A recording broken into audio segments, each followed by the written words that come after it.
જય સ્વામિનારાયણ। તો આજે હું ભૂંગળા બટેકા, લસણિયા બટેકા અને ભૂંગળાની રેસીપી શેર કરીશ। નાના મોટા બધાને ભાવે, સૌને મજા આવશે ખાવામાં।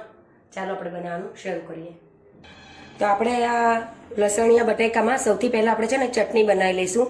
તો એની માટે મેં લસણ લીધું છે 10 થી 12 કળી જેટલું, એક ટામેટું, લાલ મરચું કાશ્મીરી અને તીખું બંને ભેગું કર્યું છે, ગરમ મસાલો અને મીઠું સ્વાદ પ્રમાણે નાખી દઈશું અને આપણે એને બાઉલમાં પીસીને તૈયાર કરી દઈશું। તો આ મેં બટેકા બાફીને લઈ લીધા છે, આને આપણે સૌપ્રથમ પહેલાં સમારીને તૈયાર કરી દઈશું। તો આપણે આ બટેકા સમારી લીધા છે। મેં ચટણી પીસીને કાઢી લીધી હતી। આ બધી ચટણી આમાં શાકમાં એડ કરી દઈએ।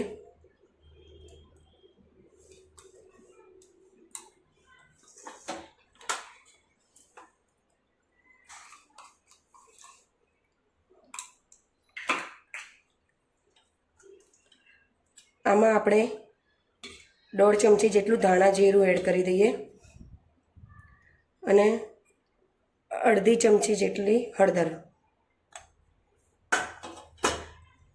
આ મિક્સીના બારમાં જે ચટણી કાઢીને પાણી રેડીને મેં ધોઈને લઈ લીધો છે અને આને આપણે આમાં એડ કરી દઈએ।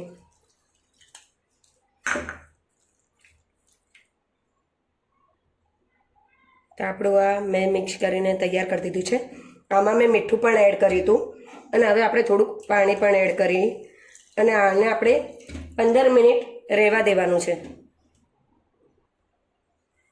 તો આપણે આ ગેસ ચાલુ કરી દઈએ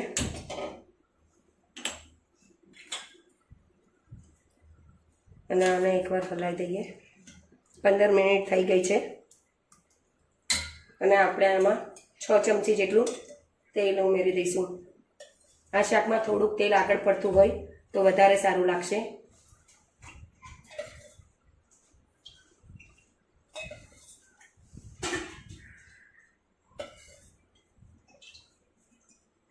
તેલ ગરમ થવા દઈએ।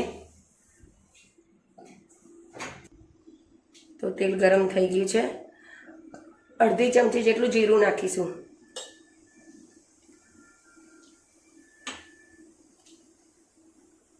જીરું થોડુંક લાલ થઈ જાય એટલે આપણે આ શાક અંદર એડ કરી દઈએ।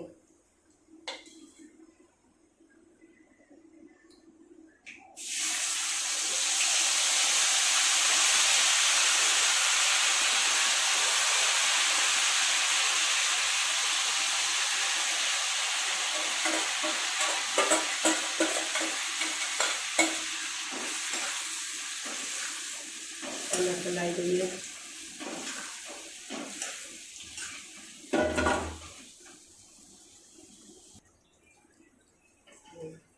તો આપણે આ બાઉલને પણ હું ધોઈને અંદર પાણી ઉમેરી દઈશ।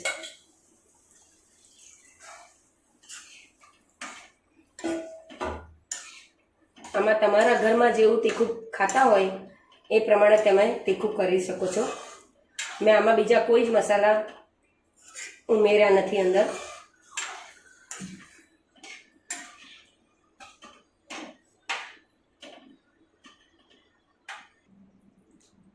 આપણું મસ્ત તેલ પણ છૂટું પડી ગયું છે શાકમાં અને આપણે આમાં થોડાક બટેકા આપણે ભાંગી ચમચાથી જ દબાવી દઈશું।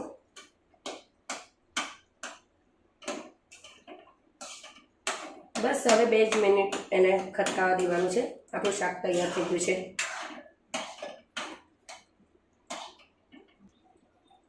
તો આપણે શાક મસ્ત થઈ ગયું છે તૈયાર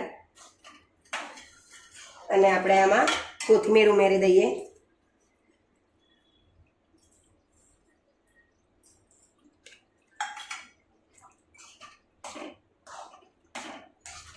જોતા જ મોઢામાં પાણી આવી જાય એવું મસ્ત ટેસ્ટી શાક તૈયાર થઈ ગયું છે અને સુગંધ પણ એટલી જ સરસ આવે છે। તો ચાલો આપણે બાળકોને પહેલાં આપી દઈએ અને બાળકો જોડે જોઈએ કેવું લાગે છે એ લોકોને। તો આપણું આ તૈયાર થઈ ગયું છે અને આપણે આવા બાળકોને ચખાડીને પણ પૂછી લઈએ કે કેવું લાગે છે એ લોકોને. તો ચાલો આપણે બાળકોને બતાવી દઈએ. ચલો બાળકો, હવે ચાખીને મને કહો કેવું લાગ્યું તમને લોકોને. તમારું ફેવરેટ તો છે જ આ.